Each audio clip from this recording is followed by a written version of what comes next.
Thank you very much for the many comments on my last video. A question that came up very often was why I don't record directly into the MPC 2000, but instead take a detour via the samplers. There are several reasons for this. I really value the S950 for its 12-bit converters. I do the further processing in the S3000XL, where I can normalize all samples.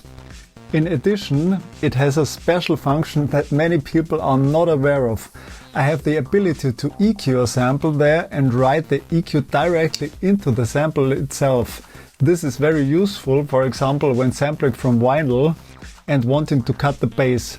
Yes, you heard that right, in the Akai XL sampler models and in the S2000 I can EQ a sample and write that EQ directly into the file itself. This means that later on in the MPC I don't have to waste one of the 4 effect processors as an equalizer. Since I also very often work exclusively in the MPC, it is even more important that the samples already have a good basic sound and a clean lower end. After I have processed the sample there, I save it to a floppy disk and can then load it into the MPC or another sampler. Many Akai devices from the 90s are backward and forward compatible. Because I work in several different studios, it is very useful for me to sample something only once and then be able to use that sample on many different machines.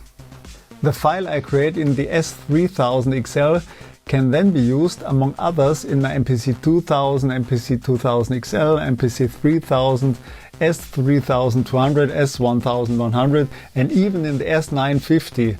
This way I can be able to use a sample in the S950 that is EQ'd and normalized. Unfortunately, Akai samplers cannot read samples that were created with the MPCs. In my opinion, this is a very big disadvantage. That is the reason why I record everything in a normal sampler and then load it into the MPC. By working this way over the years, I've built up a large library with tens of thousands of samples that can be read in all of my devices. Thank you for watching this video and don't hesitate to ask any questions about my sampling process.